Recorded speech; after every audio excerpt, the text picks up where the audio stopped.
American Secession by F.H. Buckley, The Looming Threat of a National Breakup. Chapter 6, Bigness and Corruption.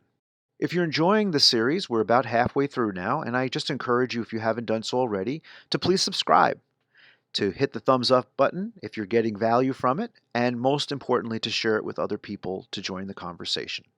Thank you so much for your interest and your participation. This chapter starts out with a concept that big states are simply more corrupt. Small states are happier than big ones. And the main reason for that is that we are considering the idea of corruption. We're reminded that Montesquieu and Rousseau from earlier chapters argued that there is a greater sense of solidarity in small states. Finland was a good example of that. In those smaller countries, there's less diversity and a more trusting attitude towards fellow citizens and the government. There's less helplessness and less of a feeling of alienation from the government. In other words, governments are tuned into their citizens in smaller states. Corruption has costs, and that corrupt states are poorer than honest ones. And this is an argument for secession. He goes into a larger discussion of corruption, private corruption, which is between parties, where there's just some measure of theft, perhaps, and public corruption, which is what we're interested in here, which is the corruption of public officials, judges, and legislatures. And this is a key point of this chapter, and maybe even the book. The United States has a public corruption problem. This is a profound statement. Americans like to think of themselves as being not corrupt. When they think of corruption, they think of poor countries where you're bribing policemen. But in fact, the United States has a public corruption problem that is even more insidious. There was a German non-governmental organization, an NGO, called Transparency International, which did a report, this is referenced in the book, called the Corruption Perceptions Index, the CPI, the Corruption Perceptions Index, in which they gather information from respected local observers in a number of different countries, in fact 180 countries in their last survey in 2017. And they asked questions regarding, can the officials of this country be bribed? If they're bribed, will they be prosecuted? Is the government captured by special interests? Are there transparency laws? What happens when whistleblowers act? Are they themselves cast out or hurt? A number 1 on this scale means you're the least honest country, and a number 100 means you're the most honest. And of the 180 countries, America got a score of 75. Alarming in any case, considering that the country is a place, allegedly, of law and order. In fact, it was number 16 on the list, in a scale that should be ranking us at this point in our history with high degrees of transparency. There is a section of this chapter, a statistical analysis, that shows that while the United States is wealthy, if it were less corrupt, it would be wealthier. There was a relationship that could be plotted between more corruption equaling more poverty, which works out for citizens as less money in their pockets individually and less money in the government coffers to repair infrastructure and provide health care to its citizens. Public corruption, it is felt in this chapter, is the curse of bigness. And one of the biggest nails in the coffin in terms of public corruption for the United States are public finance laws, or lack thereof, in the United States, which they're very lackadaisical in the United States, and drive a huge amount of public corruption.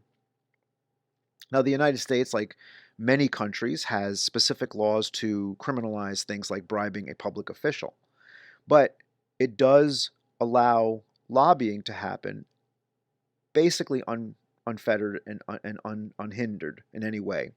It permits donors to influence legislators through campaign contributions that's one sort of channel.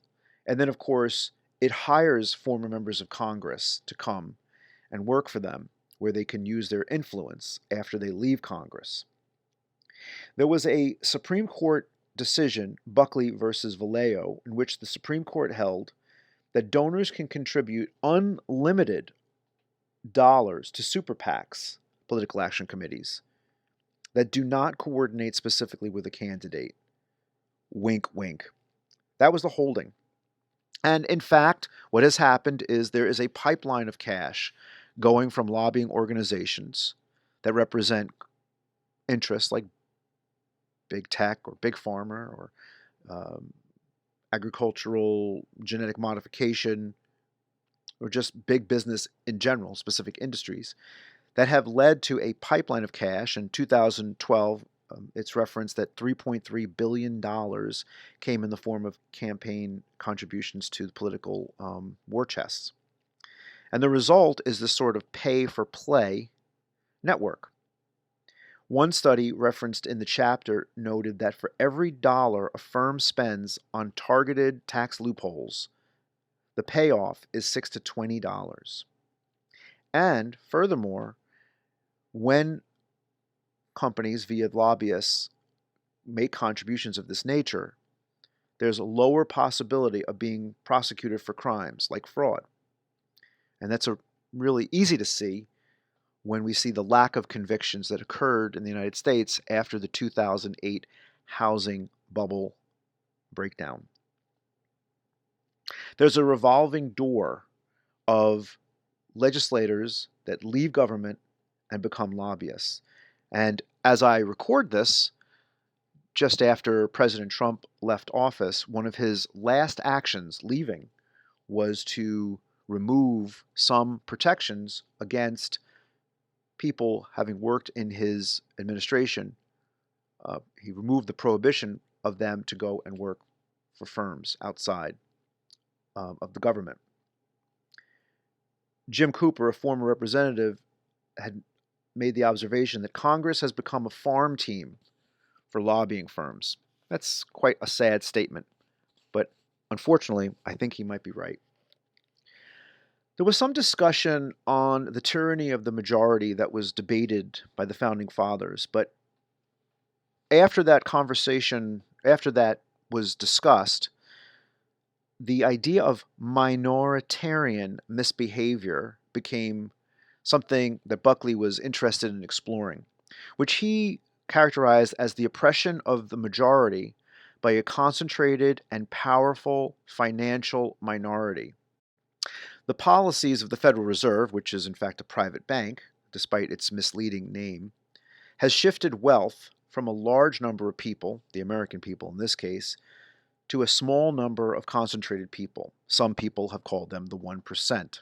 And that's not mentioned in the book, but that is the small concentration of people that one could actually see over the course of time has grown. The middle class has grown smaller.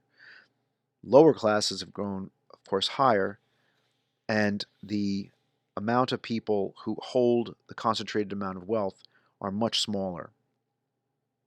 So as the Federal Reserve continues to lower interest rates, now to basically near zero, banks are willing, or I should say less willing, to extend loans to the middle class and small businesses to grow, to make things grow into the economy.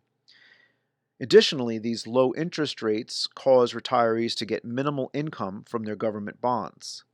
So what has happened is that there's been a huge transfer of wealth over the course of decades. In this case, the elderly give the wealth to the government.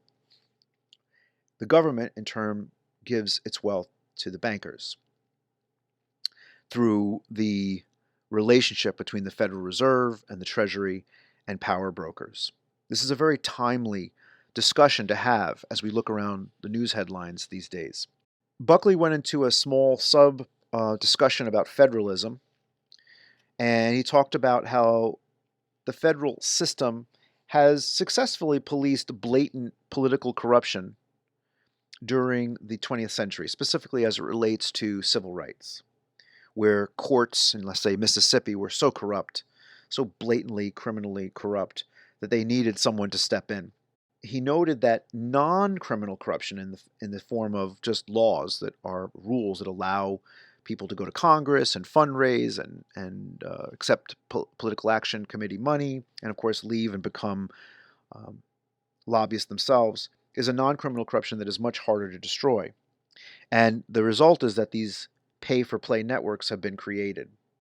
The last idea presented is that there's a trade-off between protection from criminal behavior in the form of a federal system that has the ability to come in and do that, and a smaller system in which non-criminal corruption is less likely to actually even occur. In any case, there is a very clear relationship, as measured by an objective measure like the CPI, that with bigness comes more corruption. And that ends the chapter.